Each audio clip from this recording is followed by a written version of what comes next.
permite, maestro Ulises Carmona, magistrado Víctor Barragán, el maestro Ricardo Ferreira y invitados en general. Primero que nada, pues, buenas tardes a todos. Les damos la más cordial bienvenida al foro jurídico denominado Alcance y Dimensiones de la Ley de Atención a Víctimas en tiempos de pandemia. Ahorita pues vamos a empezar con la ponencia y la charla de nuestro querido y amigo y apreciado maestro Ricardo Ferreira. Y a continuación me voy a permitir leer una semblanza curricular. El maestro Ricardo Rías Ferreira es licenciado en Derecho por la Universidad Michoacana de San Nicolás Hidalgo y estudió la maestría en Juicios Orales por la Universidad Autónoma de Durango. Es académico de número de la Academia Nacional de Historia y Geografía, filial correspondiente al capítulo Michoacán. Recibió el premio Génesis a la práctica de la abogacía en el 2018, el licenciado Carlos Gálvez, por parte de la Fundación Génesis AC. Es presidente de la Barra Michoacana, Colegio de Abogados AC 2018-2020. Ha cursado diplomados en diversos diplomados, tales como Administración Pública, Acceso a la Información Pública y Transparencia, diplomado de la Escuela Litigante de Derechos Humanos de los Pueblos y Comunidades Indígenas en Centros Históricos y Rehabilitación Urbana. Cuenta con diferentes cursos especializados en materia de derechos humanos.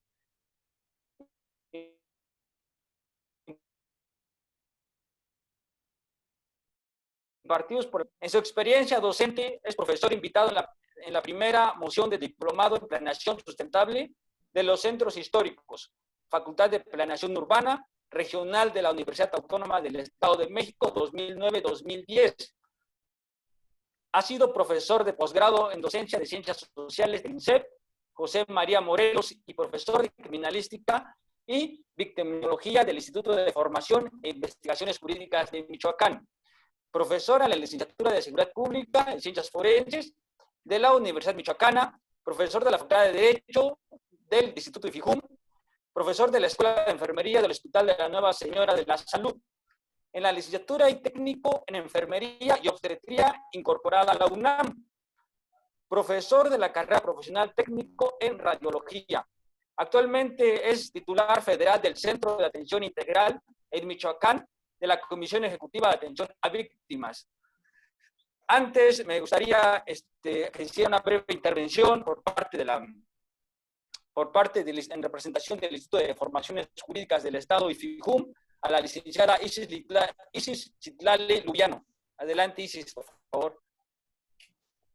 Hola, ¿qué tal? Bueno, mi participación es muy breve, solamente para saludarlos. Doctor Víctor Barragán, doctor Ulises, Nicolás Carmona y el maestro Ricardo Rías Ferreira. Bueno, para comenzar esta conferencia, y pues solamente mi participación pues es para comentarles acerca del Instituto IFIJUM, como es un instituto que ya tiene 11 años, que contamos con licenciaturas, maestrías, doctorados y talleres, pues todos enfocados en el área jurídica. Y pues es importante pues saber que somos una institución que es única en el estado. Y lo importante pues es que estamos aquí y este tipo de participaciones pues se agradecen, y el hecho que los ponentes hayan decidido participar en esto. Y recordarles, bueno, que la conferencia se va a grabar, después ya se estará compartiendo el vínculo por YouTube, se los podemos pasar. Y también es importante pues mantener los micrófonos apagados. Se pueden abrir para la sesión de preguntas. Y dejamos aquí la palabra con el licenciado Isis. Gabriel. Muchas gracias, Isis. Y sin más preámbulo, le cedemos la palabra al maestro Ricardo Díaz Ferreira. Maestro Ricardo, adelante, por favor. Hola, muy buenas tardes a todas, a todos. Muchas gracias por la invitación. Muchas gracias al licenciado Gabriel Peralta, amigo, barrista. Muchas gracias a la licenciada Isis del Instituto IFIJUM, donde tengo el honor de pertenecer a la plantilla docente. Y muchas gracias a los ponentes que me van a acompañar el día de hoy en esta mesa, por por estar aquí con su gran capacidad y con el aporte que ustedes pueden hacer a este tema. Se los agradezco y los saludo. Pero sobre todo también quiero darles un agradecimiento a todos los que se conectaron el día de hoy por tener el interés en conocer este tema tan bonito y tan importante como es el derecho victimal. El derecho victimal es una rama muy nueva, una rama que se desprende del derecho penal fundamentalmente y que sigue la controversia y la discusión si se desprende de la criminología o es una rama independiente de la criminología. No ese es el tema de la discusión del día de hoy. Sin embargo, considero que lo importante el día de hoy para hablar es qué ha pasado con este derecho victimal, con esta Ley General de Víctimas, que es la que rige el derecho victimal en México, con el COVID-19, con la pandemia, con la emergencia sanitaria declarada el día 30 de marzo en el Diario Oficial de la Federación. Bueno, unos días antes, creo que es el 27, si mal no recuerdo el día que surge este decreto, ya de manera oficial por el Estado mexicano, y que a partir de ahí ha venido a darse una serie de cambios jurídicos, en nuestro derecho victimal. Ha cambiado para todo el sistema jurídico mexicano la vida, el proceso, ha cambiado el derecho procesal, ha cambiado nuestra misma vida. Entonces, si ha cambiado todo el derecho en México, pues evidentemente el tema victimal no se iba a escapar. Y yo sí quiero decirles que el tema de las víctimas, a partir de esta emergencia, esta declaración de emergencia sanitaria, pues va a cambiar la atención totalmente, porque al principio pues todos estábamos muy asustados. Y entonces no sabíamos qué iba a pasar, no sabíamos si iba a ser 15 días, no sabíamos si íbamos a cerrar la oficina solamente 15 días, un mes, 2 meses, 3 meses, pero las víctimas requerían atención. Entonces se tuvo que implementar un mecanismo inmediato, ya el mismo día que se cerró la oficina. Implementamos un mecanismo de comunicarnos y de utilizar las TICs que les llaman ahora, las tecnologías de la información y de la comunicación. Y ha sido la solución que se ha planteado a nivel federal para darle salida en la medida de lo posible y contener los contagios y contener este daño que está haciendo esta terrible enfermedad en nuestro país. Decirles que a partir de ahí implementamos teléfonos de emergencia, implementamos atención vía correo electrónico, atención telefónica, seguimiento a los asuntos de emergencia con las víctimas, una red que implementamos desde el primer mes a nivel federal de atención a violencia de género, que es algo que desgraciadamente en nuestro país, déjenme decírselos, creció mucho durante esta emergencia sanitaria. Si bien es un tema que no vemos nosotros en el Centro de Atención Integral Federal de la CEA, porque es un tema del Foro Común, déjenme decirles que estamos obligados a auxiliar a las mujeres que se acercan aquí. ¿Y qué creen? Ha habido casos, ¿sí? Al teléfono de emergencia que tenemos aquí para darle atención durante la pandemia, porque no estaba la oficina abierta, pero había un teléfono de emergencia, me llegaban mensajes de auxilio, de ayuda, de mujeres violentadas, y afortunadamente tuvimos el respaldo, el apoyo del gobierno del Estado en este sentido, y turnamos algunos asuntos y de manera inmediata, brindándoles una atención inmediata a nivel asesoría legal y posteriormente vincularlos al área correspondiente con la autoridad estatal con muy buenos resultados. la secretaria de Igualdad Sustantiva, la maestra Nuria Gabriel Hernández, nos abrió las puertas, recibió a estas personas en materia de emergencia de una manera formidable. Pero eso ha sido una de las enseñanzas más grandes de esta pandemia.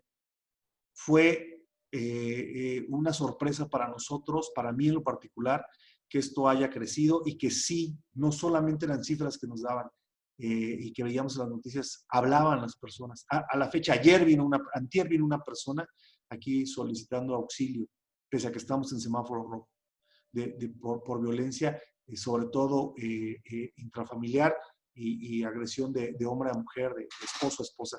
Esa es una realidad que no debemos soslayar y que debemos de atender y estar muy, muy al pendiente porque esto todavía no acaba. Estamos en semáforo rojo, entonces esto desafortunadamente puede continuar y necesitamos estar muy atentos.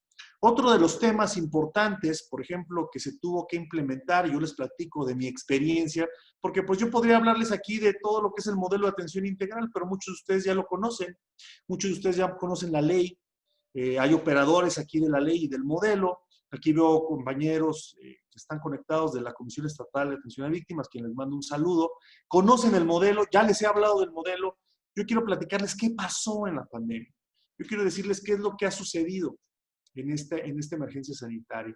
Y yo creo que eso es el punto central de esta plática y decirles que además de esta mala experiencia con estos temas terribles, que afortunadamente se les puede ayudar a las mujeres, o se les ha podido ayudar a quienes han denunciado y a quienes se acerquen y que piden auxilio, porque habrá muchas otras mujeres que ni siquiera se atrevan a hacerlo, ¿no?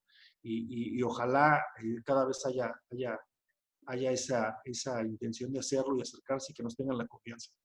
Bien, decirles además que otro de las cosas que tuvieron que hacer en plena pandemia fue, como ustedes saben, las víctimas a nivel federal reciben, en algunos casos, sobre todo en materia de desaparición o de algunos otros delitos graves, que son los que atendemos, secuestro, desaparición, algunos otros delitos, se reciben algunas medidas de ayuda, ¿no? Que les apoyan en el retomar su proyecto de vida, como dice el modelo integral.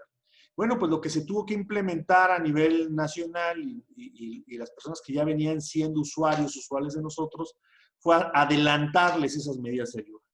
Adelantarles las medidas de ayuda para que pudieran recibir abril, mayo, junio, este primer pago trimestral y no se parara con el tema de la pandemia la ayuda. No paró la pandemia siguió y entonces se hace otro apoyo por julio, agosto y septiembre. Entonces, las víctimas que ya eran usuarias están cubiertas, que recibían medidas de apoyo, están cubiertas hasta el 30 de septiembre. Esta es una medida que tuvo que implementar la CEAP para no retrasar todo esto con la pandemia, porque si ustedes estarán de acuerdo conmigo, estábamos muy acostumbrados a hacer todos los trámites presenciales. Todos los trámites presenciales. Con los únicos que no hacíamos trámites presenciales eran con los que no vivían en Morelia o vivían lejos de Morelia o en municipios muy lejanos. Solamente con ellos utilizábamos la internet y ahora resulta que todos tenemos que usar la internet y tenemos que acostumbrarnos a todos a usar la internet para agilizar los trámites. Y bueno, ahí vienen las resistencias en los poderes, ¿no? Y en las instituciones de no quererlo usar o de otras generaciones de no querer usar que si la ley no lo prevé o que si voy a hacerlo y que si se presentan un amparo porque lo hago por la vía virtual o porque... Bueno, pues son temores naturales, pero al final se tiene que hacer y tenemos que ser proactivos y tenemos que adecuar el derecho. O sea, tenemos que adecuar el derecho a la nueva realidad. Entonces, esa fue una segunda parte con la que estuvimos trabajando. Una tercera parte, como no paraba esto, pues tuvimos que empezar a implementar. El Poder Judicial de la Federación tuvo a bien implementar las videoconferencias a nivel que ya se venían utilizando, que no es nada nuevo, que no es una novedad. Simplemente se tuvo que hacer para todo, para todo.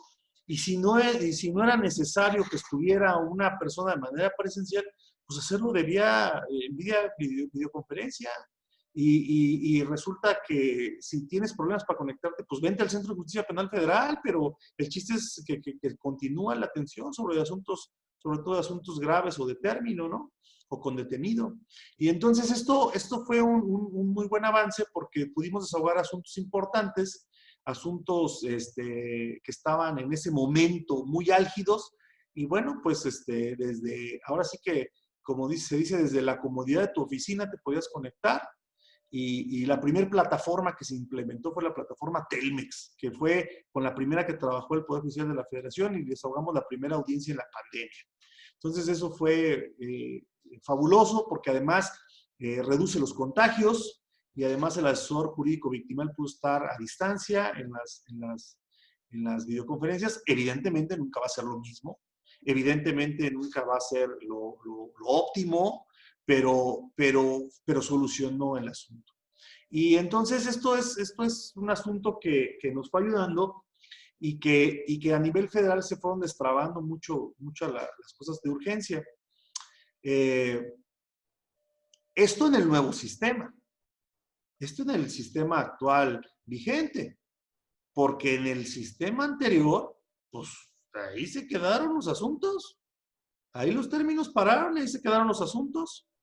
Entonces, eso fue ¿me escuchan? ¿Me escuchan? Un poco la imagen. ¿Me escuchó? Sí, maestro, fuerte y claro. Ah, ok, perfecto. Sí, es que hubo aquí una cuestión con la imagen. Entonces, pensé que había salido. Ok, y entonces les decía que, bueno, pues eso nos ayudó muchísimo. Posteriormente, pues no hubo otra opción más que implementar las guardias a nivel oficina, las guardias para poder ir desahogando también algunos asuntos administrativos, porque recuerden que el tema de la Comisión Ejecutiva de Atención a Víctimas a nivel federal y a nivel local no solo tiene que ver con cuestiones legales ni con cuestiones jurídicas, también tiene que ver con la otra parte. Son dos brazos. Uno de los brazos es lo jurídico, la asesoría jurídica federal o la asesoría jurídica estatal, y el otro gran brazo es la atención inmediata y primer contacto. Es decir, atención de trabajo social, medidas de ayuda, ¿sí? Y reparación. 2, atención psicológica. 3, atención médica. Entonces, esos dos grandes brazos de las comisiones de víctimas, pues también tenían que trabajar. Y entonces implementamos la atención psicológica, el seguimiento telefónico a nuestros pacientes de psicología, y todos los viernes se emitía un informe a la Ciudad de México, aquí se daba un informe, y el psicólogo iba dando una atención remota de manera telefónica a los pacientes. Teníamos un caso de secuestro donde todavía estaba muy a flor de piel el asunto, estaba muy sensible el asunto con estas personas que habíamos iniciado su atención en febrero, y en marzo, a finales de marzo, nos vamos a la pandemia y a la emergencia sanitaria, y entonces pues no podíamos cortar las sesiones terapéuticas de esta familia. Entonces, venía el psicólogo aquí a la oficina, aquí se comunica con ellos, les daba el seguimiento desde la oficina y ir conteniendo todo esto, ¿no? Y los demás pacientes, pero por citarles un asunto, ¿no? Evidentemente no es lo mismo, como les repito, pero bueno, habría que solventar todas estas cuestiones. El área médica también, tuvo que dar seguimiento sobre todo a gestiones.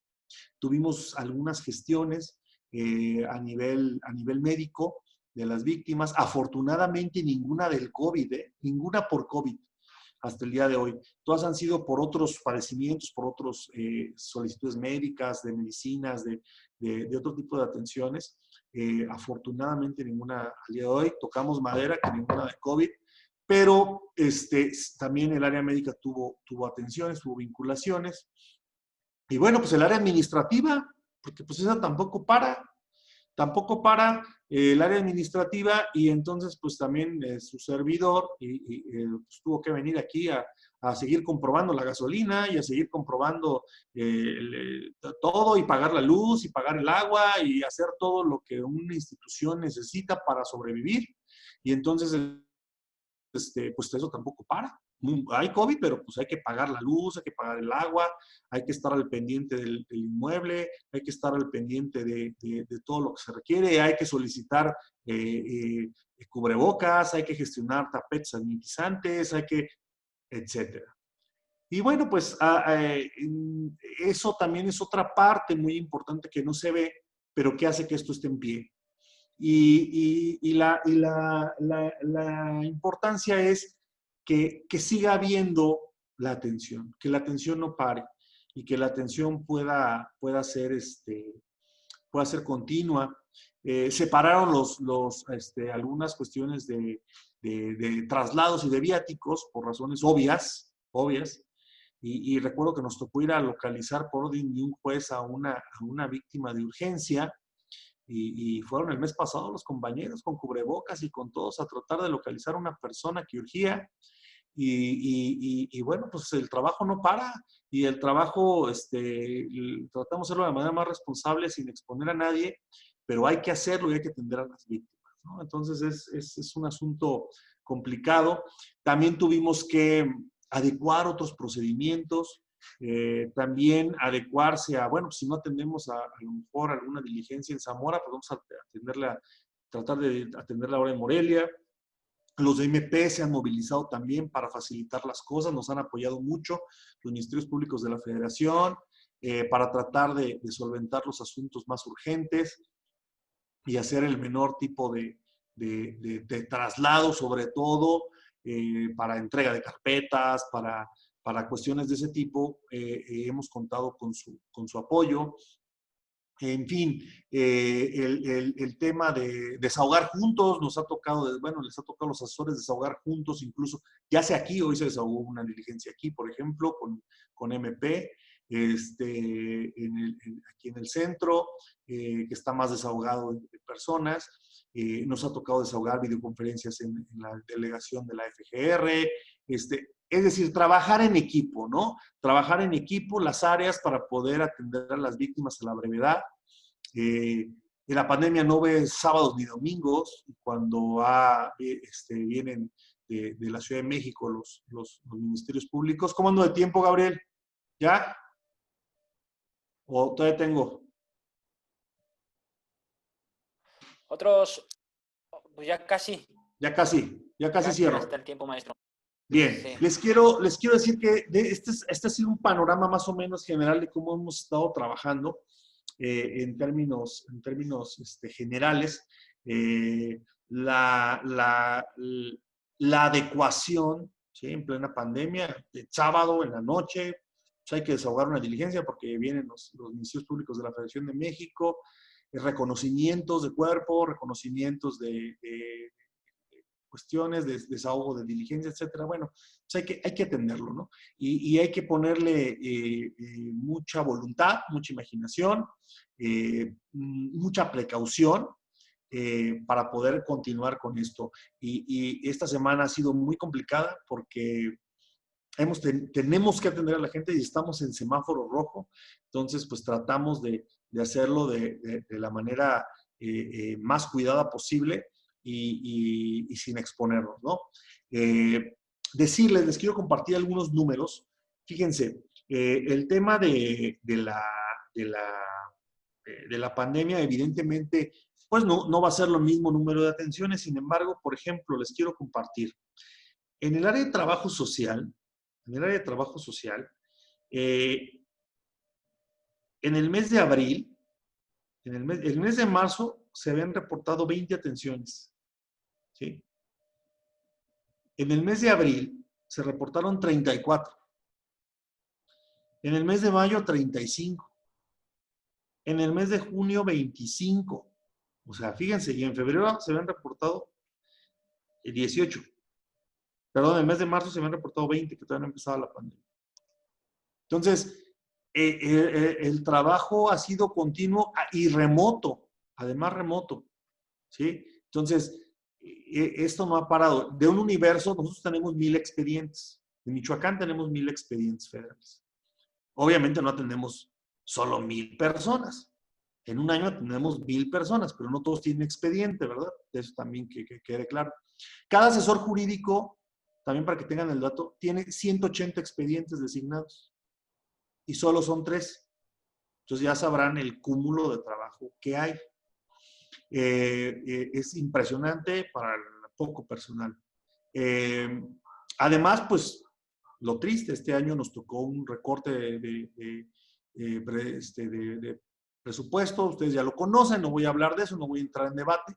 Fue un tema que todos conocen, el decreto presidencial de reducción presupuestal, y entonces, bueno, pues también tuvo que adecuarnos a esa reducción de bienes materiales, ¿no? Sobre todo de bienes materiales y servicios generales. Nada más para darles una cifra, en febrero de este año habían reportado 96 atenciones jurídicas, ¿sí? En abril, en marzo 55, en abril 11, en mayo 10, en junio subió a 17, es decir, diligencias o asesorías, ¿sí? Nada más de los asesores, más las que me viento yo. Entonces, esas son, fíjense. En tema, por ejemplo, en julio, les voy a compartir datos de julio. En julio ya empezamos a subir. Ya, esto se empieza a normalizar. En julio, otra vez, ya tenemos, por ejemplo, 21 atenciones psicológicas. Con la puerta cerrada, ¿eh? En plena semáforo rojo y naranja, 21. 35 asesorías legales o atenciones jurídicas. 35 ya en julio. Entonces, ya en agosto ya vamos a estar al doble, fundamentalmente. Entonces, sí les quiero compartir esto para que tengan un panorama más o menos de lo que es la atención a víctimas. Y nada, cerrando, una reflexión. Nosotros vemos 1 o 2 víctimas de cada 10, porque las otras 8 son del fuero común. Nosotros a nivel federal solo vemos un porcentaje menor. Entonces, no quiero pensar cuántos tienen mis compañeros del fuero común, ¿sí? Entonces, para que reflexionemos y para que tengamos un panorama de la gran responsabilidad que tenemos. Y además yo sé, estoy bien enterado, sé que no pararon en las audiencias, las hicieron presenciales, incluso tengo conocimiento que las hicieron presenciales en el fuero común con todo el riesgo que eso llevaba. Tengo conocimiento de todo eso. Entonces, imagínense la gran carga y la gran responsabilidad que es esto. Yo ya no me quiero extender más porque podríamos seguir platicando de este tema de la pandemia, pero ya estoy en tiempo y ya me pusieron ahí el semáforo rojo y es de tiempo, no de COVID. Entonces, yo estoy a sus órdenes, les mando un abrazo y gracias por el espacio. Gracias, maestro, por su valiosa participación y buenas tardes a todas y a todos. A continuación, me permito presentarles a nuestro siguiente ponente, el maestro Ulises Nicolás Carmona García. Él es licenciado en Derecho por la Universidad Michoacana, maestro en Derecho Penal con orientación a juicios orales y doctor en Derecho por el Instituto IFIJUM.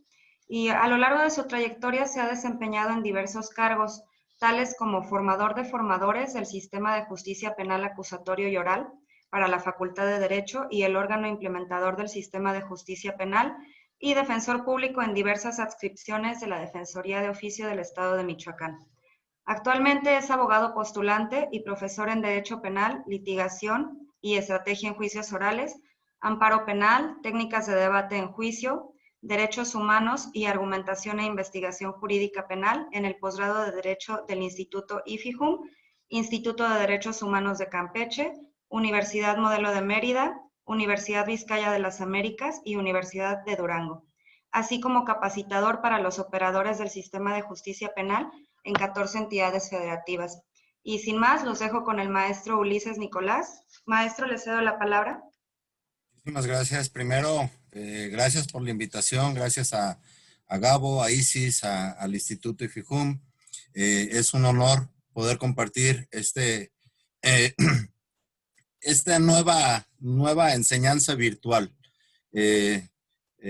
Estaba programada para estar en la Facultad de Derecho, desgraciadamente no se pudo por cuestiones de salubridad, que todos sabemos, pero es muy grato compartir la ponencia con el maestro Ricardo, con el doctor Víctor Barragán. Bueno, sin más ni más, ¿cuál es la postura de un abogado litigante referente a la víctima en estos tiempos de pandemia? Como bien lo decía el maestro Ricardo, y creo que hay una justificación, o tratar de dar una justificación al aumento sobre la violencia de género que se ha suscitado a partir de este encierro que hemos tenido derivado de la cuestión de sanidad, pues no es por otra cosa más que la convivencia tan frecuente que se da en los hogares origina que se den más casos de violencia familiar, sobre todo en los hogares michoacanos y mexicanos. Esta violencia de género no nada más es cuestión de la violencia familiar. También hemos escuchado a través de diversos medios de comunicación la violencia que han sufrido también por cuestión de su trabajo los trabajadores al servicio, al sector salud. El hecho de que una enfermera vaya en la calle, afortunadamente en Michoacán no se ha suscitado o no se ha escuchado un evento, pero en el Estado de México se han suscitado varios casos en donde incluso apedreaban a las personas que iban vestidas, ya sea de enfermeros, ya sea de médicos, y son potenciales víctimas de hechos delictuosos. Entonces, derivado de esta situación, de esta psicosis que se dio a través de la pandemia, se ha aumentado esa situación de hechos delictuosos cometidos hacia un género. La situación aquí preocupante que se da es que dentro de las propias fiscalías, ya voy a hablar del estado de las fiscalías estatales, se han suscitado, porque como bien lo dijo el maestro Ricardo, el índice de delitos en el fuero común, pues es el 80% más que el de los delitos en el fuero federal. Entonces, las fiscalías de los estados se han dado ya casos de trabajadores con COVID ¿Y qué ha pasado? Es más, acabo de consultar una fuente y se da desgraciadamente otro deceso de un empleado en la Fiscalía de Lázaro Cárdenas. Entonces, como dice el maestro Ricardo, aún cuando estemos en época, en semáforo rojo, cuando tenemos que estar confinados, los delitos no paran, los hechos delictuosos no paran. Y donde hay un hecho delictuoso hay una víctima.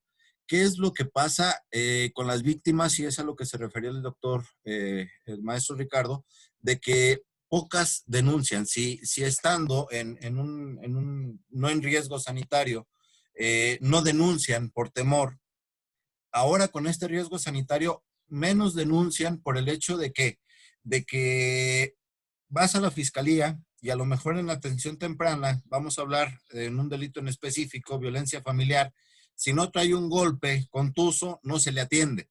Y estamos hablando de que ese delito también, elementos del tipo penal determinan de que no nada más en lo físico puede haber violencia familiar, sino también en lo psicológico puede haber violencia familiar. Entonces, antes de poder hacer un estudio psicológico a la persona que está siendo violentada, en atención temprana simplemente, como no ven violencia física, pues le dicen que vaya mejor otro día, que por riesgo sanitario no se le puede atender, y ese es un problema que se ha venido dando dentro de esta etapa de pandemia. El hecho de la falta de atención dentro de las fiscalías, y uno entiende perfectamente que las comisiones estén muy limitadas en ese sentido, en el sentido de la infraestructura humana. Desde mi punto de vista, y esto es muy particular, ¿qué es lo que se podría hacer o cuál puede ser un instrumento que obvio le generaría más carga de trabajo a la comisión, pero que la comisión pueda recabar esa denuncia y a través de un correo oficial poderla subir a la Fiscalía General o a la Fiscalía del Estado para que se ponga como una denuncia ya formal. O sea, la noticia criminal, y eso todos lo sabemos a través de la reforma que se hizo en el 2008, la noticia criminal puede recibir cualquier funcionario público. Y también, es más, se pueden hacer hasta denuncias anónimas. Pero crear un mecanismo donde la Comisión Estatal o la Comisión Federal de Víctimas puedan hacer esa entrevista a la persona que lo hacen, pero lo hacen posterior a que ya se ejercitó el órgano persecutor de la justicia, que es el fiscal. ¿Por qué no poderlo hacer antes? Y ahí sí, coadyuvar efectivamente con el fiscal. Darle ese seguimiento, porque también dentro de nosotros como postulantes hemos recibido casos en donde las víctimas nos han dicho, bueno, es que yo ni siquiera conozco al asesor victimal, no se ha acercado conmigo. Es obvio, uno entiende perfectamente que la carga de trabajo, dice el maestro Ricardo, en sus asesores llevan 180 expedientes, cada uno. Es imposible tomarle la atención debida a cada víctima. Pero también esa parte de la victimología está, que si bien a partir del 2008 se crea esa figura ya un poco más activa, lo cierto es que también no se le ha dado la importancia que requiere. Y lo vemos ahorita en estos tiempos de pandemia. Lo veníamos viendo sin pandemia y ahorita se enfatiza más en estos tiempos de pandemia.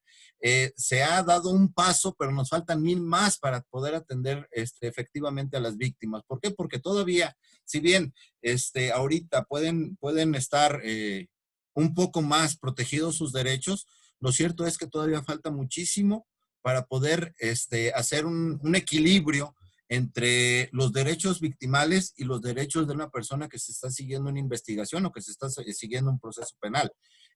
Todavía la balanza está un poco más encaminada a las personas que están procesadas por un delito o investigadas por un delito, y todavía a la víctima se le deja un poquito en rezago.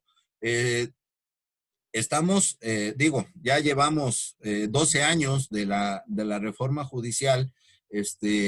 Creo que ya es tiempo de empezar a apretar en cuestión de infraestructura, en cuestión de profesionalización, porque, por ejemplo, a lo mejor por cada asesor jurídico hay 10 defensores públicos y los paga el mismo Estado. Entonces, la misma carga de trabajo orilla a que las víctimas tampoco denuncien, porque a veces es un trámite burocrático, enredoso, a veces reciben una atención llamándose, por ejemplo, delitos de sexuales, tienen miedo a una revictimización. Ese tipo de situaciones a través de la pandemia ha generado todavía más conflictos en las víctimas. Le digo, una forma de ser, un posible solución al problema sería que la misma atención a víctimas tuviera un enlace oficial con la fiscalía, y que ellos también pudieran recabar esas entrevistas, que ellos pudieran recabar esas denuncias, que ellos, sus médicos, sus psicólogos pudieran meter esos datos de prueba. Y así a lo mejor la fiscalía también estaría un poquito más desahogada, que sí le cargaríamos trabajo a la Comisión Estatal o a la Comisión Nacional de Víctimas, pero también es esa la función por las cuales fueron creadas. Los organismos fueron creados para muy buenos fines, pero a veces por cuestiones económicas, de infraestructura económica o humana, no es el fin, no es llevado a cabo con la disposición por las cuales fueron creadas. Decía el maestro Ricardo que a través de esta situación de la pandemia, el Poder Judicial, tanto federal como estatal, empezó ya a crear videoconferencias con todos los sujetos procesales, porque sí, a veces las videoconferencias eran utilizadas, sobre todo en el sistema federal. ¿Por qué? Porque las personas imputadas de un delito estaban en un centro federal, no cerca de donde estaba la sede judicial. Había personas que estaban en el Ceferezo 14 en Gómez Durango y el proceso se llevaba en Yucatán. Entonces hacía imposible la comparecencia física de la persona acusada y se apoyaban con las videoconferencias. Para el Poder Judicial no era nuevo la utilización de videoconferencias. Fue nuevo en el sentido de que las partes procesales pudieran también ejercer ese derecho de la videoconferencia. Yo estoy completamente de acuerdo en utilizar medios electrónicos dentro del proceso penal acusatorio en dos etapas, en lo que es la etapa inicial y la etapa intermedia. En la etapa de juicio oral nos genera otro conflicto, la certeza o seguridad jurídica. ¿Por qué? Desde mi punto de vista, no se puede desahogar prueba por medio de videoconferencia porque no hay se rompe esa inmediación que exige el propio sistema penal acusatorio. ¿Por qué? Porque digo que no hay una certeza jurídica. El hecho de que uno que esté detrás de una computadora no nos da la certeza jurídica de las personas que están detrás de esa pantalla.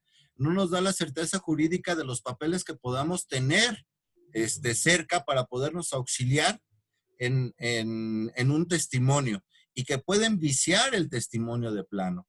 Entonces, apenas el Poder Judicial del Estado acaba de sacar bueno, ya tiene una semana que sacó su acuerdo en donde se reinstalan nuevamente los juicios orales que están pendientes por desahogo de prueba y que los mismos van a ser llevados en una estricta salubridad. Esto es, las personas o las personas indispensables tendrán que acudir a audiencia. De hecho, restringieron el número de defensores y de fiscales y de partes procesales a uno solo, que desde mi punto de vista también sería una violación al debido proceso porque no pueden coartar ese derecho a estar más defensores en sala. Entiende uno que es por situación de la pandemia, pero imagínense que la víctima sea una persona con padecimientos que lo tengan en un grupo de alta vulnerabilidad.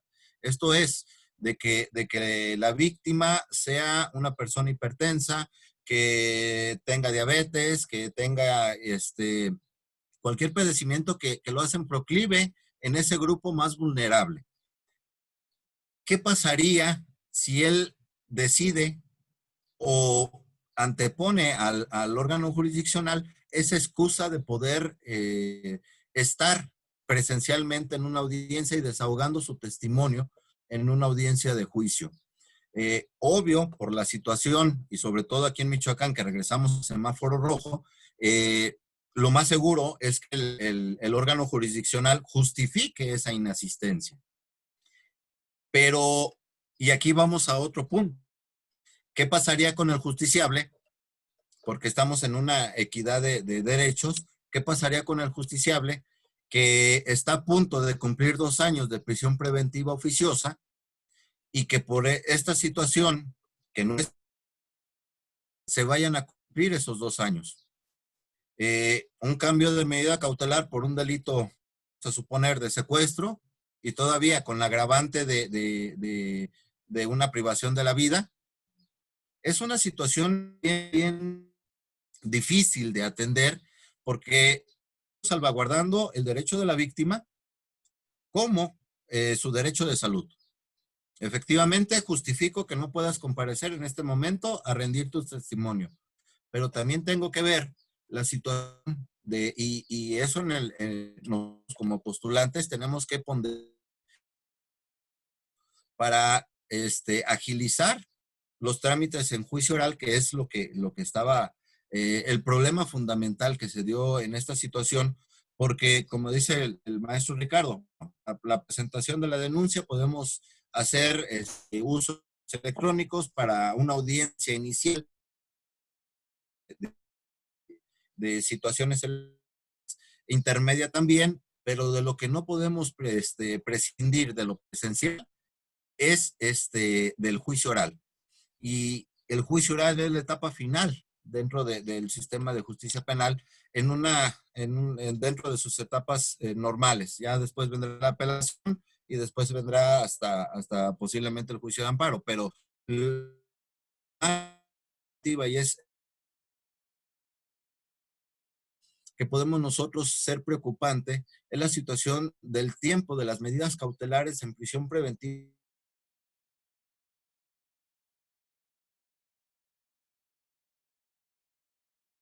en delitos. Debe decir, bueno, por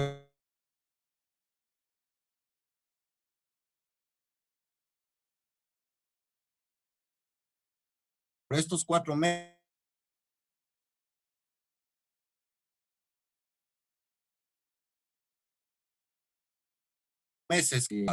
4 meses que quedaron suspendidos, pero muchos procesos están al límite de ese tiempo. Y la víctima es obvio que va a tener de que esa persona pueda cambiar esa medida cautelar y pueda salir con una medida. Y en ese sentido hay que darle esa atención a la víctima. La víctima, si bien tiene esos derechos que guarda tanto la Constitución, la Ley General de Víctimas, la Ley de Atención de Víctimas en el Estado, lo cierto es de que, como dije al principio, la víctima todavía está un poco menospreciada en el sistema penal acusatorio por parte de los operadores jurídicos. Y hablo de todos los operadores jurídicos, Fiscalía, el mismo Centro de Atención a Víctimas, nosotros como abogados postulantes. ¿Por qué? Porque nosotros como abogados postulantes vemos el aspecto económico y decimos, bueno, me va a resultar más oneroso defender a una persona que está llevándose un procedimiento, una investigación, que ser representante de la víctima. Nosotros mismos a veces menospreciamos ser abogados victimales. Y nosotros es una ventana que nos abre el sistema penal acusatorio para poder también ser representantes de las víctimas y poder ejercer esos derechos en la audiencia. Que si bien, como dice el doctor Ricardo, por cúmulo que no es justificación, que quede claro, no es justificación, pero por el cúmulo de trabajo, a veces los asesores jurídicos no pueden atender de manera eficaz todos los asesores que tienen o todos los asesorados de manera victimal. Y en la audiencia nosotros hemos visto que se adhieren, digo, no, el Código Nacional no marca la figura de herencia, pero hemos visto a asesores victimales que en las audiencias que me adhiero a lo que dice el fiscal.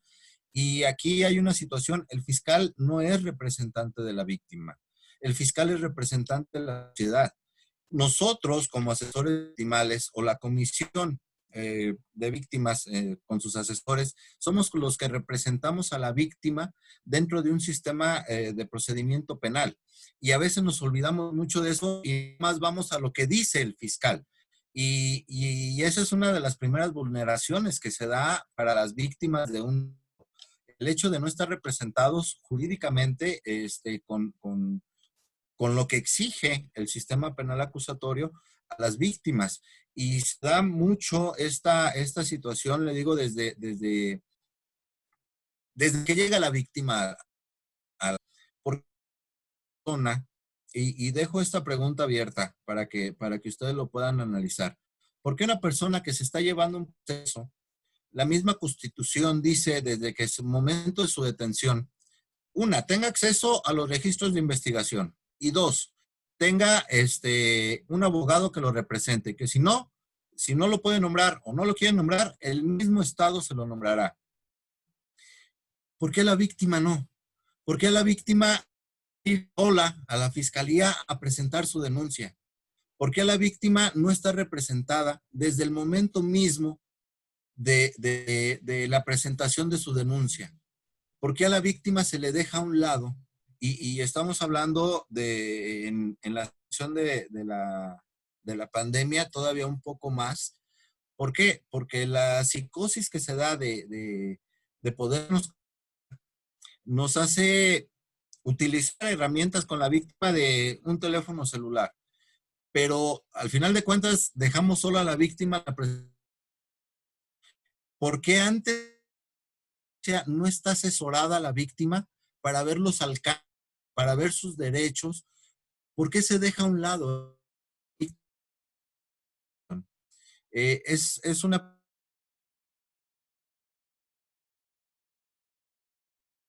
puedan entender la situación de la víctima y la vulneración a veces de sus derechos. Y sobre todo en este tipo de situación, les digo, es alarmante la violencia de género que se da.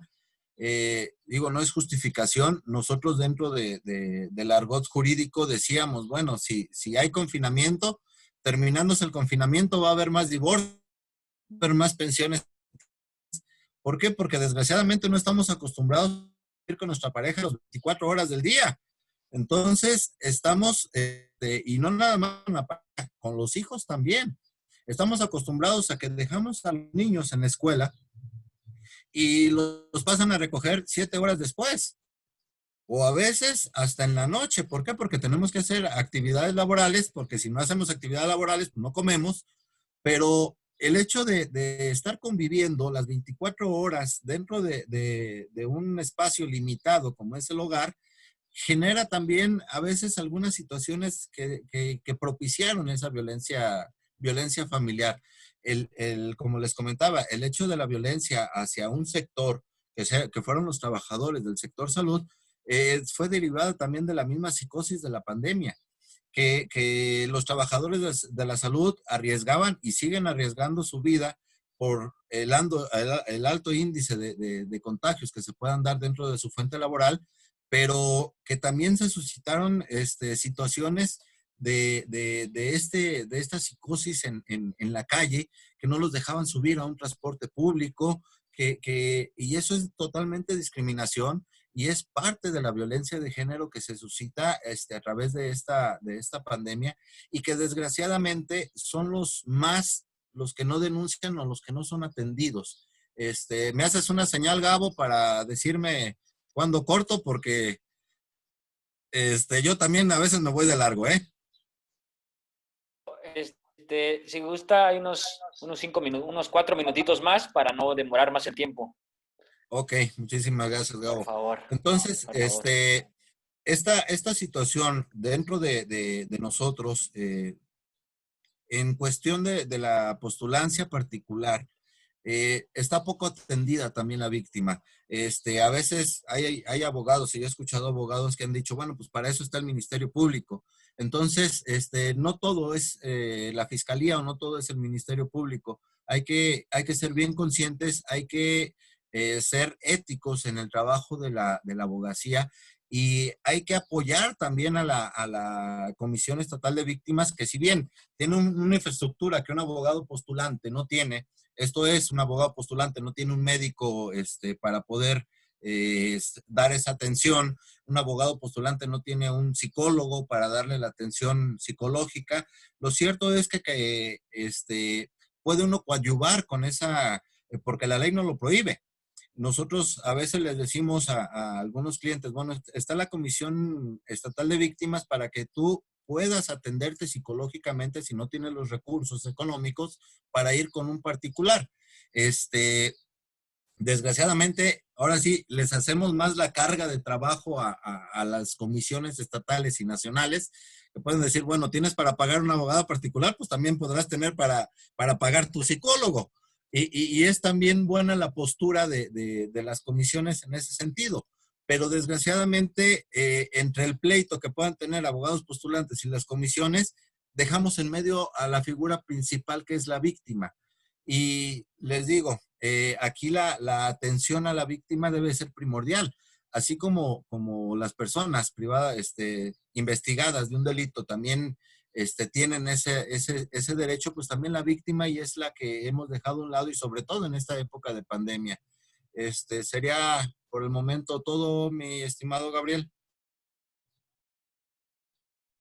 Ok, muchas gracias. Agradezco la interesante participación, maestro. Siempre he dicho que soy fanático y admirador suyo en materia de litigio, soy un máster en materia penal. A continuación, pues daremos a la tercera ponencia, que será a cargo del doctor Víctor Barragán Benítez, que me daré una breve, y trataré de hacer un breve resumen de todo el historial curricular que alcanza el máster Víctor Barragán. Como primero es licenciado en Derecho por la Facultad de Derecho y Ciencias Sociales de la Universidad Michoacana. También tiene una especialidad en el nuevo proceso penal, acusatorio y oral, con duración de 244 horas, por la Comisión Nacional de Tribunales Superiores de Justicia de los Estados Unidos Mexicanos. Tiene una maestría en Derecho, también por la Universidad Michoacana. Es capacitador certificado para impartir cursos en el nuevo sistema acusatorio penal. Doctorado en Derecho. El doctorado en Derecho es por la Secretaría de Educación en el estado de Michoacán. Pasantía en sistema penal acusatorio y especialidad, también tiene una especialidad que es un curso en materia de justicia integral para adolescentes en segunda instancia. Una especialidad también en impartición y administración de justicia. Y como a un lado al tema de la actividad académica en su ámbito jurisdiccional, seguridad pública, procuración e impartición de justicia en el Tribunal de Justicia del Estado de Michoacán. Ha sido juez de primera instancia en diversos distritos judiciales del Estado de Michoacán. Es magistrado de la séptima Sala Penal del Supremo Tribunal de Justicia del 30 de noviembre a la fecha, del 30 de noviembre del 2007 a la fecha, perdón. Ha sido agente del Ministerio Público, investigador, agente del Ministerio Público adscrito al primer juzgado de primera instancia y director regional de control de procesos. También ha sido consejero del Consejo Estatal de Seguridad Pública en el Estado, participante en las diferentes mesas regionales de seguridad pública, capacitador en el nuevo sistema de justicia penal a los operadores de Procuraduría General de Justicia del Estado, del Instituto de la Defensoría Pública del Gobierno del Estado y servidores públicos del Poder Judicial del Estado de Michoacán. Ahorita actualmente es docente universitario de diversas cátedras en Derecho. Algunas de las obras que ha impartido el magistrado es una de las obras jurídicas e investigaciones publicadas como libros. Tiene uno que se llama Libertad Personal en el siglo XXI, Garantías Individuales y Juicio de Amparo. También tiene otra ley agraria comentada, concordada y con jurisprudencia. También ha comentado el tema de la ley de amparo comentada, con jurisprudencia, y diversos libros en el nuevo sistema de justicia penal. Pues si me hace preámbulo, maestro, doctor Víctor Barragán, no acabaría a leer todo su historial académico. Usted representa, mi estimado doctor. A continuación le doy la palabra y nos honre con su punto de vista, maestro, por favor.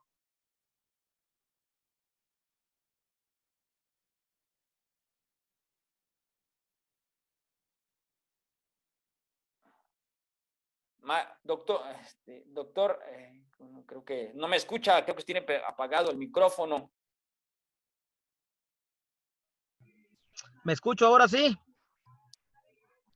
Ahora sí, doctor. Adelante, perfecto. Adelante, doctor. Muy buenas tardes a todos y a todas. Agradezco la invitación del IFIJUM, a ti, Gabo, a Isis, al doctor Lubiano, a los compañeros de la mesa, al maestro doctor Ricardo Díaz Ferreira, al doctorante, amigo, maestro Ulises Nicolás Carmona, por la invitación y por compartir estos momentos. Esta es una experiencia nueva a la que debemos adaptarnos y estoy complacido por formar parte de ella. Hemos sido convocados para exponer el tema sobre el alcance y dimensión de la ley de víctimas en época de pandemia. Esto significa hacer en principio una precisión que tiene que ver con la justicia. Si el foro que nos convoca es la extensión y alcance de la ley general durante la pandemia del COVID-19, debemos antes hacer un relato de lo que ha venido ocurriendo en el tema de acceso a la justicia en México. Un aspecto histórico, aunque sea lacónico. Pero para eso, vayamos directamente a los hechos cuantitativos, a los hechos medibles, a efecto de que tenga sentido lo que vamos a decir aquí en estos 20 minutos. Quisiera mencionar que en principio, de acuerdo a los datos oficiales de la Encuesta Nacional de Victimización y Percepción sobre Seguridad Pública en VIP 2018, la confianza ciudadana depositada en nuestros jueces es de apenas el 55.1% para el año 2018-2019. La percepción ciudadana sobre la corrupción es del 67% para el 2018, mientras que un 68.4% para el 2019. Los datos de la encuesta elaborada por World Justice Project, Proyecto de Justicia Mundial, para el 2018, el 68% de los expertos y usuarios de la justicia en México percibe como factor determinante que para la contratación y promoción de funcionarios judiciales es necesario tener amistades dentro del propio poder. Un 65% coincide en que la imparcialidad de las decisiones de jueces y magistrados se ve afectada cuando su contratación y promoción no es meritocrática. Todos estos datos son oficiales y pueden ser consultables en el INEGI o en el World Justice Project, que es un proyecto de justicia mundial, independiente, internacional y multidisciplinaria. En suma, la evaluación que obtiene México en la eficacia del Estado de Derecho es de apenas el 43%, en tanto que la justicia penal tiene una eficacia medible del 38%. Estos datos recién los consulté en las páginas oficiales del INEGI, que contiene la encuesta del ENVIPE, y en la página de World Justice Project, Proyecto de Justicia Mundial. Pero estos datos son antes de la pandemia. Además, agréguese que a toda esta problemática, los poderes judiciales, sobre todo, tienen una problemática orgánica y presupuestaria que tiene un impacto en la distribución geográfica de sus tribunales. Las recientes reformas de gran calado que se dieron principalmente a principios de este siglo, comenzando por la del sistema procesal penal y después en materia de derechos humanos en el 2008, y que fueron aplaudidas como reformas de gran calado, han incidido en la distribución territorial de los órganos encargados de impartir justicia. Y hay una reflexión aquí que hay que hacer en el tema de acceso a la justicia, no solamente para las víctimas, sino para todo mundo en México. Hoy los tribunales, pero también los órganos encargados de procuración de justicia, están más lejos de la gente. Una lejanía que parece agravarse con la alta especialización que requiere la implementación de los litigios ante los órganos especializados de procuración e impartición de justicia. De tal manera que hoy necesitamos una asesoría técnica dentro del proceso. Pero el espectro de la victimología de las víctimas en este país ha sido alto. Pero si creíamos que con esta problemática se cerraba el círculo en la justicia mexicana, la pandemia ha venido a agravar esa situación histórica de México, debido a que las agendas jurisdiccionales y los tiempos del proceso son realmente prolongados. Si antes, sin pandemia, teníamos plazos que no se cumplían, imagínense ahora toda la dificultad que representa la pandemia. Las redes sociales, los medios de comunicación como el Zoom, a través del cual estamos ahora interviniendo, el Google, el WhatsApp, se encuentran a disposición, pero de un grupo reducido de personas que se encuentran principalmente en las ciudades, amigos. ¿Qué ocurre en las zonas rurales, en las periferias, donde no hay la posibilidad económica de acceder a estos instrumentos? se presenta la misma problemática que se presenta en el tema educativo.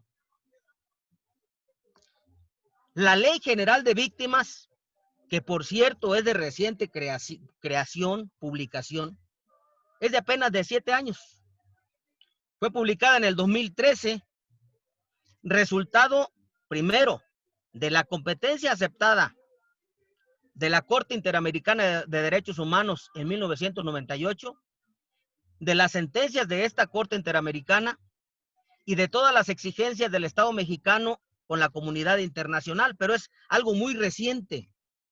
Y hago referencia a esta novedosa ley y a la incorporación de los derechos de las víctimas dentro del sistema jurídico mexicano, porque este país tiene una deuda histórica de verdad y justicia con las víctimas. Y hagamos un repaso genérico con relación a las víctimas históricas de este país. Las víctimas de la Guerra Cristera entre 1926 y 1929. La matanza de Tlatelolco del 2 de octubre de 1968. La Guerra Sucia de los 70s. Los desaparecidos de Ayotzinapa, pero también los muertos de las confrontaciones entre cárteles rivales. Todos estos, en realidad, son hechos notorios que no necesitan ninguna explicación porque forman parte de nuestra realidad histórica y que se traducen en homicidios, desaparecidos, desplazados y delitos de alto impacto no investigados, ni siquiera denunciados. Por lo tanto, es sumamente meritorio que, aunque sea un poco tarde, la Ley General de Víctimas y sus instituciones en el Estado mexicano reconozcan primero la calidad de víctimas y luego un conjunto de derechos dentro de los procesos jurisdiccionales, pero también dentro de una función pública estatal de mayor envergadura, de mayor dimensión. En realidad, hoy todas las autoridades de este país, toda la política pública debe ser destinada a atender los derechos de las víctimas, los grupos vulnerables. Prácticamente, amigos, nos encontramos en ciernes dentro de la política pública de asistencia victimal, pues el carácter complementario de los mecanismos de la propia ley, que son medidas de protección, medidas de asistencia y ayuda, así como la reparación de esas víctimas, es un concepto en realidad en construcción, no es un derecho acabado. Y hay una pregunta obligada, amigos, amigas, que debemos hacernos en términos normativos. Si la Ley General de Víctimas del Delito establece que las autoridades en el ámbito de sus respectivas competencias deben privilegiar garantías especiales y medidas de protección a los grupos expuestos de mayor riesgo, como son niñas, niños, comunidades indígenas, personas mayores, personas en situación de discapacidad, migrantes, etcétera. Todos estos conceptos en el marco del Pacto Internacional de Derechos Económicos, Sociales y Culturales, en realidad representan, decía, una obligación mayor y no se concreta solamente a la función jurisdiccional. La ley, en su artículo 10, establece un concepto que no solamente tiene que ver con las víctimas, sino con todos los ciudadanos de este país, que es el acceso a la justicia. Este acceso a la justicia, que implica tener jueces imparciales, cercanos a la gente, procedimientos sencillos, son temas realmente de reflexión del siglo XXI. Nosotros pertenecemos a un claustro académico, formamos parte de las ciudades, pero basta echarnos un clavado en la realidad de nuestras comunidades, en las zonas rurales, en las periferias, para darnos cuenta de la percepción negativa que existe respecto del acceso a la justicia en México. Primero, porque los tribunales, las agencias del Ministerio Público, los policías, están lejos de las ciudades. Michoacán mismo tiene zonas rurales inaccesibles. Y es ahí donde necesitamos que los tribunales, policías y agentes del Ministerio Público se encuentren para que atiendan los temas de la justicia. en todas esas zonas lo que hay es un vacío de autoridad, no una desatención a las víctimas. Si eso ocurría antes de la pandemia, ahora, imaginen ustedes, estamos en una situación realmente peor. El tema de la salud, el tema económico, el tema de atención básica para las personas, que son mucho más importantes a veces que el tener acceso a un proceso, no por estarlo subestimando, pero son los temas prioritarios en realidad para las víctimas de este país, porque hay gente que no tiene acceso a la educación, al alimento, al empleo, y se convierten en víctimas de otros males que forman parte de nuestra realidad, como es la inseguridad pública y la violencia. Y este tipo de víctimas, generalmente cuando mueren, tienen una doble victimización, porque en cuanto fallecen, el calificativo de la autoridad, ¿en qué andaría metido este hombre? Y entonces eres revictimizado con el simple hecho de haber muerto producto de una confrontación, por ejemplo, pero el Estado no responde por toda la seguridad que, por ejemplo, les debe brindar a esas personas. Esos son nuestros daños mayores que se ven agravados con la pandemia. Pero como esta intervención no tiene como propósito solamente agrandar el tema problemático, creo que las soluciones para este momento de la pandemia, pero también después de la pandemia, es que reflexionemos sobre el rumbo de la justicia en México. Un rumbo de la justicia que debe contemplar solo las cuestiones de legitimación del Poder Judicial con relación al nombramiento de sus jueces, con relación a la carrera judicial, a sus atribuciones, eso está muy bien. O necesitamos una reforma al sistema de justicia en México que involucre la forma en que accedemos a los tribunales, los impedimentos materiales que existen para acceder a nuestros tribunales. Y voy a poner solamente algunos ejemplos que se advierten de la tramitación de un proceso.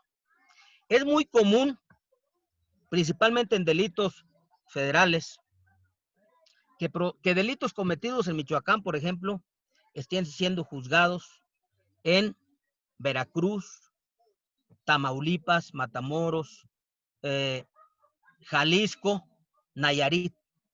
Allí, en realidad, aunque la norma lo permita, hay una denegación al acceso a la justicia, porque no se tienen al alcance material los recursos de defensa técnica. Y son cuestiones que acontecen todos los días en nuestros procesos, pero eso es solamente un aspecto mínimo de lo que ocurre en desatención a las víctimas en México. Así es de que me parece que lo que se ha estado haciendo hasta ahora al alcance y a las posibilidades presupuestarias en materia de procuración e impartición de justicia en Michoacán es loable, pero no es suficiente.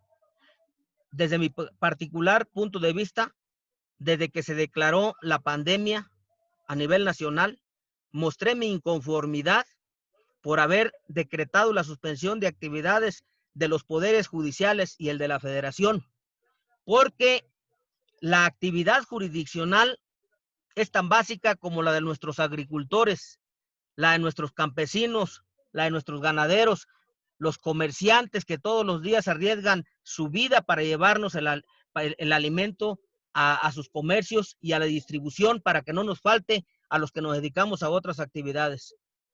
Y creo que los esfuerzos que se están haciendo, cuando menos en el Poder Judicial de Michoacán, el estar trabajando, me parece que es algo loable, aunque no suficiente. Yo con esto terminaría mi intervención, no sin antes agradecerles toda su atención. Muchísimas gracias. Muchas gracias, magistrado, por sus palabras asertivas. A continuación, pues tenemos el último apartado, que son preguntas y respuestas. No sé si alguien de los presenciantes, los asistentes que estamos ahorita en esta videoconferencia. Quisiera como hacer un comentario a algún ponente, al maestro Ricardo, al doctor Ulises o al propio magistrado Víctor Barragán. No sé si alguien tenga un comentario, pregunta, con toda confianza lo pueden hacer y pueden encender su micrófono y hacer la pregunta si alguien lo tiene, compañeros. Gabriel, si no hay preguntas, yo quisiera hacer unos comentarios, algunas precisiones. Es muy importante lo que dijeron quienes me predecieron, continuaron con la palabra después de mí. Es sobre el MP que decía el doctor Ulises, el Ministerio Público en las comisiones. Déjenme platicarles que ya existió esa figura. El Ministerio Público, cuando estas oficinas antes de ser comisión de víctimas eran casas PGR, así llamaban, casas PGR, o casitas PGR le llamaban, las casitas PGR, allá por el 2008, 2009, que era donde se tenían a las víctimas. Aquí había adscrito un Ministerio Público. Exactamente en la parte de atrás del centro había un Ministerio Público adscrito y tomaba las denuncias, que posteriormente, cuando se transforma en Províctima, esta institución se va al Ministerio Público al pasar a ser un órgano desconcentrado de la CEGOP, y después hacer un órgano desconcentrado ya autónomo, ¿no? Semiautónomo. Entonces, pero sí existía, doctor, esa figura del Ministerio Público adscrito a las casitas PGR, les llamaban, casitas de víctimas PGR, y creo que era una muy buena política pública, porque estaba aquí el Ministerio Público todo el tiempo y podía tomar las denuncias. Yo en ese entonces, pues obviamente no era titular federal del centro, pero recuerdo perfectamente que así funcionaba, y además pues aquí los archivos dan cuenta de ello, ¿no? Y otro comentario importante, decirles que las víctimas pueden, cuando llegan con nosotros les preguntamos qué servicios requiere. Está el servicio jurídico, el servicio psicológico, el servicio, etcétera, ¿no? Todo lo que, la atención integral. Y la víctima puede optar por decir, yo tengo mi abogado, yo no ocupo un asesor jurídico, pero sí quiero la atención psicológica, está en todo su derecho de tomarla. Así tenemos casos donde tienen sus abogados particulares, pero vienen a la atención psicológica o vienen a la atención asistencial, etcétera, ¿no?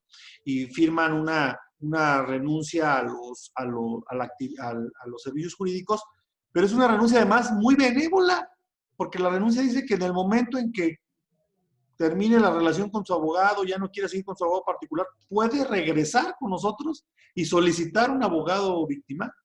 Entonces, hasta esa ventaja tienen las víctimas, pueden hacerlo sin ningún problema.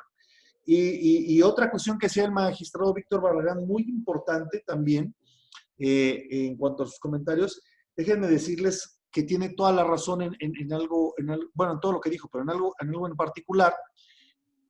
La atención a víctimas no es la CEAP federal, y la atención a víctimas no es la CEAP estatal nada más.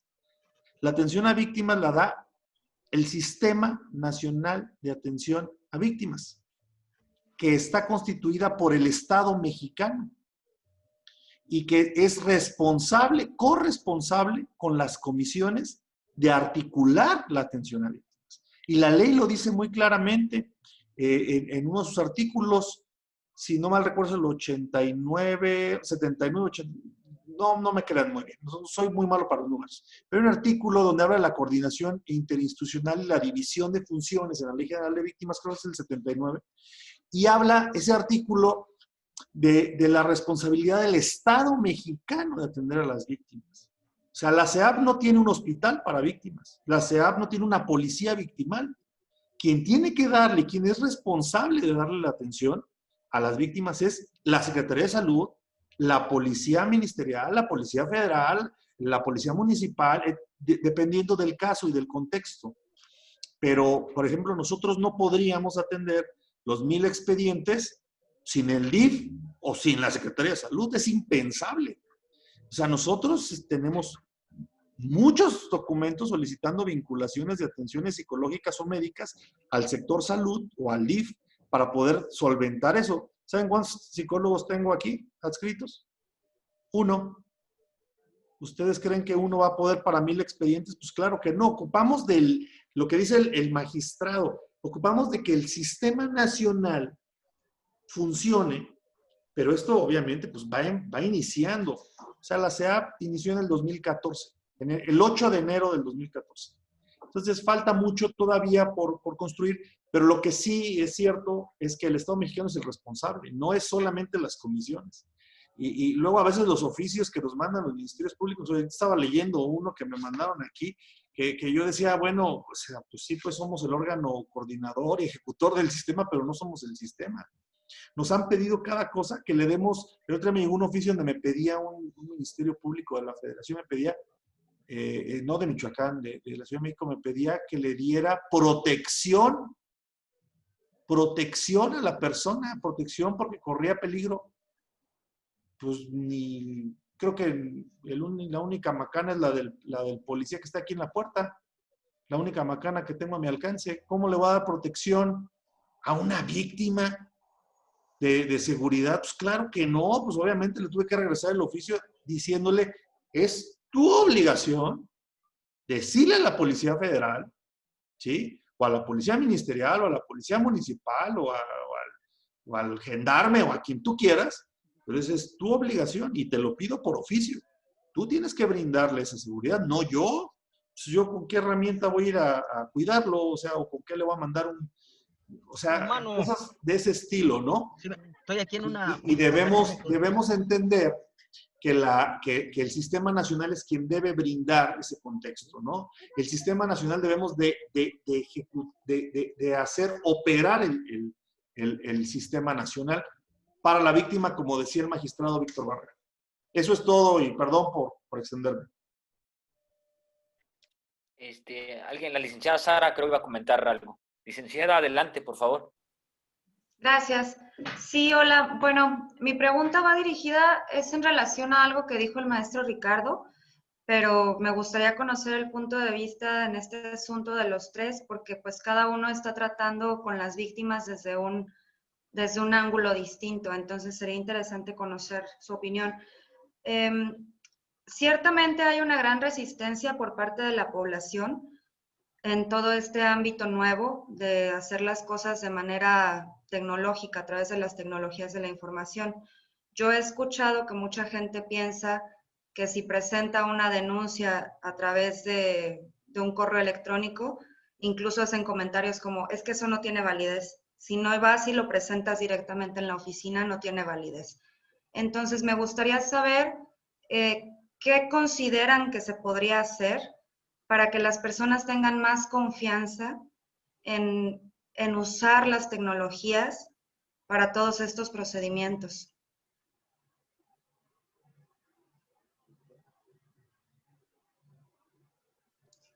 ¿Inicio yo? Tú dinos, maestro. Yo creo que para que las personas tengan más confianza, tenemos que ser mejores servidores públicos. Eso es indiscutible. Para que la gente de verdad confíe en nosotros, tenemos que ser mejores servidores públicos. Es decir, en materia de derechos humanos, y lo tomo porque aquí el tema de atención a víctimas no solo es derecho penal, ¿eh?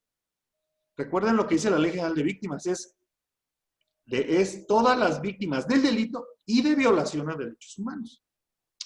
¿A qué voy? En materia de derechos humanos, tú puedes llevar toda una queja, todo un procedimiento ante CNDH o ante CEDH por correo electrónico. Y todo camina. Tú puedes llevar casi todo. Hay 2, 3 por ahí cuestiones que tienes que comparecer. Pero casi todo el procedimiento de queja, es más, puedes presentar tu queja. Es más, hay quejas de oficio. O sea, el ombudsperson está obligado a tomar quejas de oficio, de notas periodísticas, a ese grado, ¿no? Entonces, por ejemplo, en mi experiencia, cuando estuve de director de Derechos Humanos del Gobierno del Estado, todo el seguimiento lo dábamos por correo. Todo el seguimiento lo dábamos por correo porque además en ese entonces pues, había una crisis financiera fuertísima en el gobierno del Estado. Y entonces incluso hasta para optimizar recursos, utilizamos mucho el correo electrónico en lugar de guías y guías y guías y guías Mexpost, ¿no? Que son caras al final de cuentas. Pero todo el seguimiento lo dábamos a través del correo electrónico con la CNDH y todos los documentos tuvieron la total validez y todos los informes de la Secretaría de Seguridad Pública yo los mandaba por correo electrónico y muchas veces me decían, ya no lo mandes en físico, ya lo tenemos aquí, ya lo acordamos, licenciado, no te preocupes, ya Michoacán contestó, ya, palomita, ¿no? A lo que sigue, a ver, sígueme informando, ¿no? De esa recomendación. Entonces, es totalmente válido. Es totalmente válido los medios electrónicos. Aquí tengo el último acuerdo federal. A propósito de eso, es una excelente pregunta. Y aquí dice en este acuerdo que se emitió ahora para actuar a nivel federal de agosto al 30 de septiembre, donde dice que tenemos que dar preferencia a toda la atención por correo electrónico, tanto entre instituciones como a ciudadanos. Es el acuerdo que establece criterios aplicables para la administración de recursos humanos en las dependencias y entidades de la Administración Pública Federal para mitigar la propagación del coronavirus COVID-19. Es del día 31 de julio del 2020 y aquí nos dice, pónganse a trabajar por correo electrónico lo más que puedan. Incluso ya se lo invoqué a un litigante en una solicitud que me hizo y le invoqué ese acuerdo el lunes 3, ya le dije, te contesto por correo y me vas a mandar por correo, porque es totalmente válido. Entonces, tenemos que funcionar dando la certeza jurídica nosotros como servidores públicos a la población y decirles que es totalmente válido y que se pueden tramitar la mayor tipo de cosas, a excepción de lo que la ley nos lo impida, ¿verdad? Hay cosas que pues tienen que ser presenciales, ya lo dijo el doctor Ulises, es innegable, ¿no? Pero hay muchas cosas de trámite que se pueden hacer así. Y también tenemos que poner el ejemplo, pues, de contestar, porque si no contestamos, pues, ¿cómo nos van a creer? A decir, uy, pues sí, dice el licenciado que sí, pero pues cuando te planteo un asunto de víctimas, ni me contesta el correo, pues, entonces, ¿para qué estás diciendo eso, ah? Entonces, creo que tiene que ver con un poco de congruencia. Nosotros como servidores públicos, o el otro día que me invitaron a una conferencia como esta, yo hablando de la Comisión Estatal de Derechos Humanos, no, que ahí están y no sé qué, y me pusieron ahí en los comentarios, ni abren y no sé qué, y no nadie me atiende. Uy, pues yo ahí presumiendo a mis amigos de la Comisión Estatal y ahí me dijeron que no era cierto lo que yo estaba diciendo, ¿no? Entonces, creo que tenemos que nosotros como servidores públicos ser muy responsables en ese sentido y si vamos a atender de manera electrónica, atender. O sea, como es. Y si no, bueno, pues ya no hay de si no quieres. O sea, pues ya tenemos que hacerlo y tenemos que acostumbrarnos y adecuar la ley. Nosotros ya se lo dijimos a los diputados, ¿eh? Ya se los dijimos. Señores legisladores, tienen que adecuar la normatividad en el Estado. O sea, no podemos estar, el Tribunal de Justicia Administrativa puso el ejemplo. Ellos tienen un juicio oral, un juicio virtual o en línea, online, desde hace como 2 años. Es más, el año pasado lo andaban promoviendo, que por favor, que las barras de abogados y los colegios, que quién quiere conocerlo, que no sé qué, para que lo utilicen y ahora ellos son los pioneros, ellos son los que tienen el juicio. Entonces, pues, todos los tribunales deben de adaptarse y los legisladores deben de adecuar la legislación a esto. Ahora, lo que dice el doctor Víctor es muy importante, perdón, sí, el doctor Víctor es muy importante. Hay gente, y la mayoría de la gente, que vive en comunidades donde nos han ido a sacar, a mí me han ido a sacar la Policía Federal y me ha dicho, licenciado, ya no le haga haciendo al valiente, ya sálgase de aquí. ¿Sí? Porque ya está oscureciendo y usted le está haciendo al valiente aquí. Vaya y sálgase de aquí porque aquí está muy, muy peligroso. Órale, ya a su casa, ¿no? Y tienen razón. La mayoría de las víctimas están allá. Están allá. Ellos, ¿cómo los vamos a atender, no? Entonces, si ni a ellos, que están en lugares tan alejados, y donde, donde solo íbamos antes de la pandemia y nos íbamos y nos metíamos ahí con todas las reservas y el peligro y que nos decían, ya, casa, porque acaban de asaltar aquí o porque nos cuidaban, ¿no? Nos decían, ya, sálganse. Pues, ¿cómo le vamos a hacer con ellos? Si no les brindamos herramientas. Necesitamos brindarles herramientas para que inclusive a distancia puedan poner una queja y que proceda esa queja. Yo creo que en eso tenemos que trabajar todos, desde la CNDH, desde el Poder Judicial Federal hasta los municipios. Esa sería mi opinión. Gracias. No sé si quieres que tome la palabra ahora, Gabo.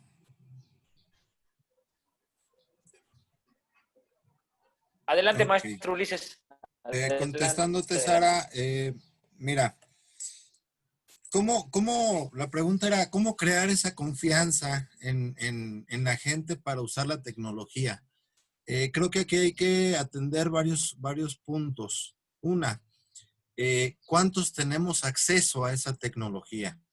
Que si bien ahorita ya hasta los menores de edad traen un teléfono inteligente, un smartphone, que tienen acceso a cualquier videoconferencia, lo cierto es, en la cuestión económica, ¿cuántos pueden pagar un buen internet para soportar una videoconferencia?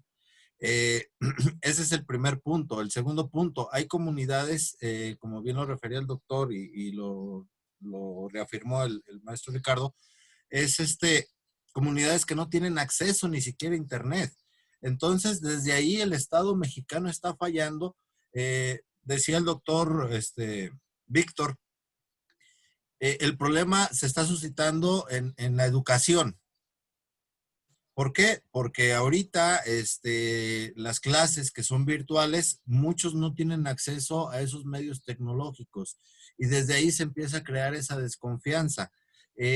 Nosotros como abogados postulantes a veces tenemos discusiones o argumentos muy falaces en el sentido de que es que no fue directamente ante la oficina del fiscal y le recabaron la entrevista. Digo, al final de cuentas son datos de prueba y tenemos que ser muy objetivos en ese sentido. Y lo que importa para un órgano jurisdiccional para sustentar una sentencia es el testimonio que rinden en juicio. Y desgraciadamente a veces no tenemos esa conocimiento las personas de que pueden acceder a la justicia por medio de una denuncia a través de un correo electrónico, como tú decías. Desgraciadamente hay delitos que no nos lo permiten. Vamos a suponer un delito de lesiones. ¿Cómo vamos a sustentar una lesión en solamente la información? También tenemos que tener un dictamen pericial para poder clasificar qué tipo de lesiones tiene, o en un delito donde la violencia fue por medio psicológico, pues también un peritaje de alguien experto que determine que sí, que ese delito o que ese hecho se realizó por medio de una presión psicológica. Desgraciadamente no podemos olvidar lo presencial. ¿Por qué? Porque hay ciertos tipos penales que nos exigen ciertos elementos. Por ejemplo, el de lesiones, pues una alteración en la salud. ¿Cómo podemos acreditar una alteración en la salud utilizando algo electrónico? Pues no se va a poder. Necesitamos el peritaje de un experto en que nos determine qué tipo de lesiones para poderlas clasificar. El tipo por ejemplo, en delitos sexuales, delito de violación, que a veces no es por medio de la violencia física, sino psicológica. Entonces, también necesitamos esas herramientas y forzosamente tiene que ser presencial porque, no, ahí me voy a meter en aspectos donde no son mi materia, pero considero que un psicólogo a través de algo virtual no puede determinar un daño psicológico que haya sufrido la persona. Te digo, me voy a meter en aspectos donde no soy experto, porque eso ya lo puede determinar un perito, si se pueden utilizar herramientas virtuales para poder establecer un daño psicológico por un hecho con características de delito. Por eso, pero la noticia criminal, digo, yo soy de la idea de que no es necesariamente que tiene que ser presencial. La noticia criminal se puede dar por cualquier medio, desgraciadamente el desconocimiento y a veces algunos medios informativos todavía generan más desconocimiento a las personas comunes sobre cómo poder accesar a la justicia. Esa sería mi respuesta, Sara. No sé si el doctor tenga algo que abonar. Gracias. Maestro, doctor Víctor Barragán, ¿quiere hacer la voz? Ya se dijo todo, amigo Gabo, y se dijo en buenas palabras. Yo solamente reiterar que el nivel de confianza o inverosimilitud de una sociedad se logra construyendo por todos y donde en efecto los servidores públicos tenemos la mayor parte que responsabilizarnos para que el ciudadano crea en sus instituciones.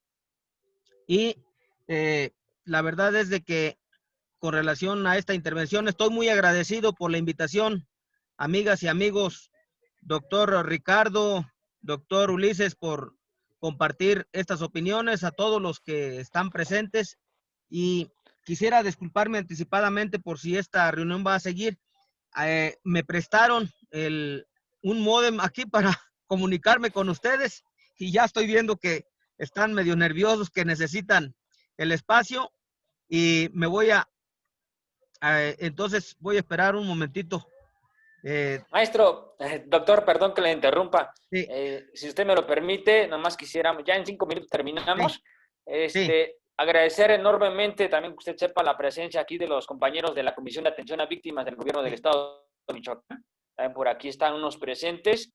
Y en su momento me gustaría que alguno de ellos pudiera tomar la palabra, escucharlos y que también pudieran sentirse con esa confianza de preguntar algo a uno de los tres ponentes. Sí, por gracias. favor, si alguien de la comisión, amigos, licenciados, maestros, doctores, alguna de la comisión de la Comisión de Víctimas del Gobierno del Estado que quiera participar, de los que estén adentro todavía.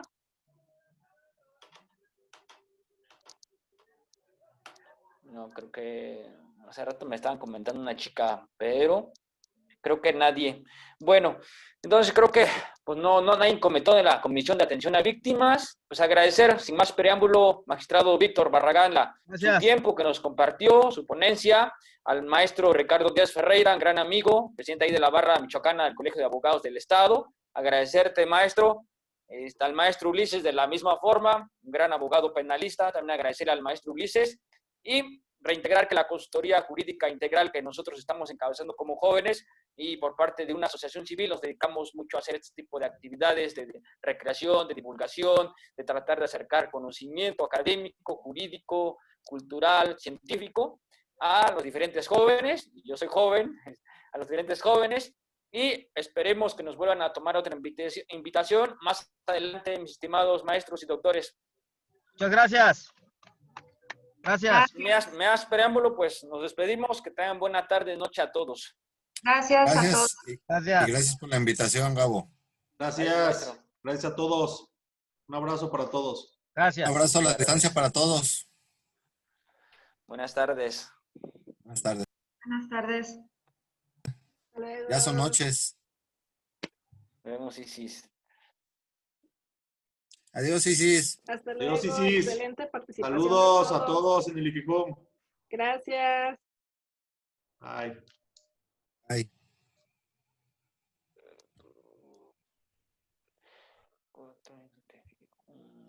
Buenísimo.